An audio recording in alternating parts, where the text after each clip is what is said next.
माननीय इमरान प्रतापगढ़ी। धन्यवाद सभापति महोदय। हम करें बात दलीलों से तो रद्द होती है, उनके होठों की खामोशी भी सनद होती है। कुछ न कहने से भी छिन जाता है एजाज़े सुखन, जुल्म सहने से भी जालिम की मदद होती है।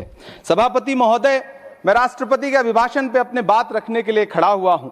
उस दिन देश की संसद के गलियारों में सरकार की तारीफ करती हुई महामहिम की आवाज गूंज रही थी, तो उधर मेरे कानों में हसदेव के जंगलों में आदिवासियों को जिंदगी देने वाले पेड़ों पर चलती हुई कुल्हाड़ी की आवाज गूंज रही थी।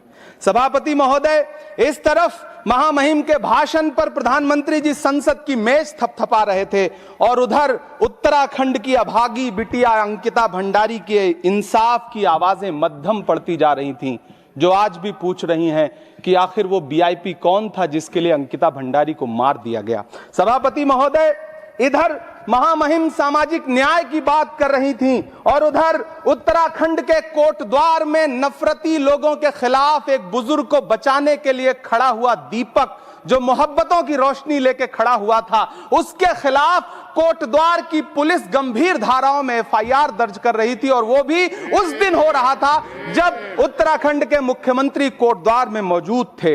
ये नया भारत है जहां दंगाइयों के खिलाफ एफआईआर नहीं होते, बल्कि अमन और मोहब्बत की बात करने वालों के खिलाफ एफआईआर दर्ज होता है। यह नया भारत है जहां असम का चीफ मिनिस्टर खुलेआम संवैधानिक प्रोटोकॉल तोड़कर कहता है कि मुसलमानों को इतना टॉर्चर करो कि वो राज्य छोड़ने पर मजबूर हो जाएं। वो कहता है कि अगर कोई मियां रिक्शा वाला 5 रुपए मांगो तो उसे 4 रुपए दो ताकि वो परेशान हो सके। ये नया भारत है जहां बरेली में खाली घर में नमाज पढ़ने पर पुलिस मुकदमा दर्ज करती है। ये नया भारत है जहां क्रिसमस की तैयारी करते हुए ईसाइयों पर सरकार मुकदमा दर्ज करती है। ये नया भारत है जहां जम्मू कश्मीर में नीट का एग्जाम क्वालिफाई करने वाले 50 बच्चों में अगर 42 मुसलमान होते हैं तो फिर मेडिकल कॉलेज की मान्यता ही रद्द होती है और जश्न मनाया जाता है। महामहिम, राष्ट्रपति का भाषण में सुन रहा था। सर, यह नया भारत है जहां मध्य प्रदेश के बैतूल में बच्चों के स्कूल बनवा रहे मोहम्मद नईम का घर स्कूल इसलिए तुड़वा दिया जाता है क्योंकि वो स्कूल बनवा रहे थे। ये नया भारत है जहां कोर्ट का स्टे होने के बावजूद बनारस की दाल मंडी में सैकड़ों दुकानें तोड़ी जा रही हैं क्योंकि रास्ता चौड़ा करना है।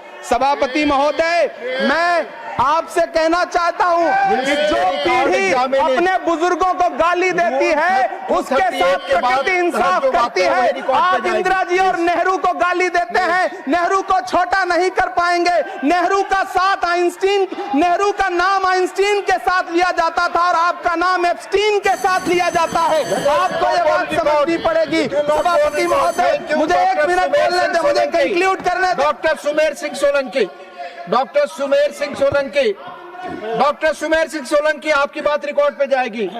डॉक्टर सुमेर सिंह सोलंकी, जो आपका समय था मैंने बोलने दिया। धन्यवाद।